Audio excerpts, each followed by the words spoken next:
Hi folks, this week's module is going to focus on two things. First is universal design for learning, and the second is interactive posters, which you're going to go actually and create at the end of this lesson. So this total is worth 25 points for this entire module, and really there are three main objectives to accomplish when you walk out of here at the end of this week, or when you leave the module or submit the module, I guess, at the end of the week. You're not walking out of anywhere. We're not meeting face to face, but you're going to describe UDL principles and the benefits of those. You're going to evaluate interactive poster platforms. So you're going to actually choose, I'm going to give you a few different options, which software platform you would like to use to go ahead and create your interactive poster. We're looking at PictoChart, S'more, oh, I forget the other ones now. Of course, they're right here, but that's okay. You'll get to them. ByteSlide, Canva, ThingLink, Glogster, the other ones. And then lastly, you will design and create an interactive poster that utilizes universal design for learning principles. And if you don't know what that means yet, if you don't know what UDL means, or maybe you've heard that term before, but you're not quite sure what that means,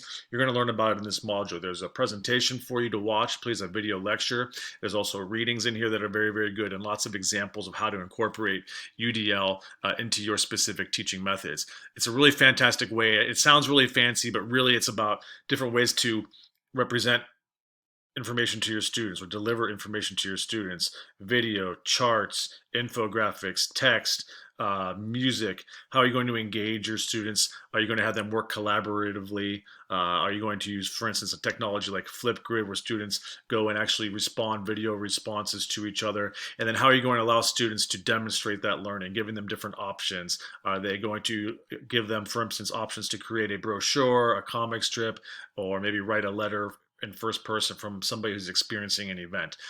Whatever, there's a million different things, and you'll learn more about that as we move through this specific module. So you'll see you're going to want to utilize basic visual literacy principles in this poster, include graphics that are related, or clip art or images that are relevant to the theme that you're talking about.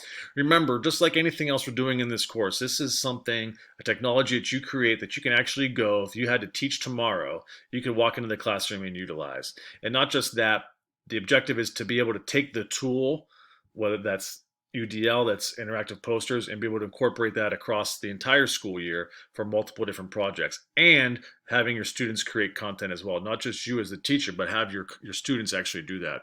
You're going to see in here some of the requirements, 4 different mediums of what's required in the poster: video, web links, Web 2.0 resources, charts, all those different items. And I would like you to also include a hyperlink to at least one text-to-speech capability, and those are available in the Google Chrome store. You just simply type in text-to-speech in your Chrome browser.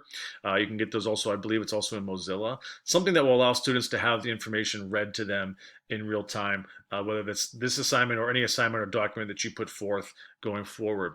And then please remember at the end, you have to provide them with differentiation in terms of assignments that they can do, right? Or things that they can do. So don't just say they're going to turn in a paper, right? Give them 2, 3 different options which the students can choose: an oral report, a skit, whatever it is. Give them different things that they can utilize in terms of making things.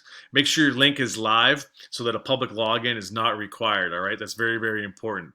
You don't have to actually go and create resources either. So if you're going to be using a PowerPoint presentation, find something that you have already, but you don't need to go and make all this stuff for this specific lesson or the specific poster, okay?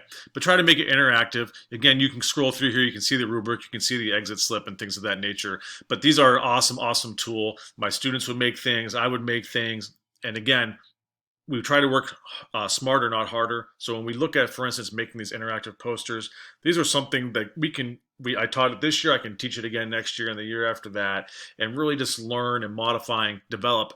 And these posters provide you a really great opportunity to provide a lot of interactive and engaging opportunities for your students using these principles. So hopefully you find this module really useful. I know I personally loved it, not just in terms of the posters, but also with UDL principles, how this can really improve your teaching and allow you to reach students in a variety of ways and deliver content and engage with them that maybe you hadn't thought of before. So if you have any questions about the module, please feel free to reach out, and good luck with your poster.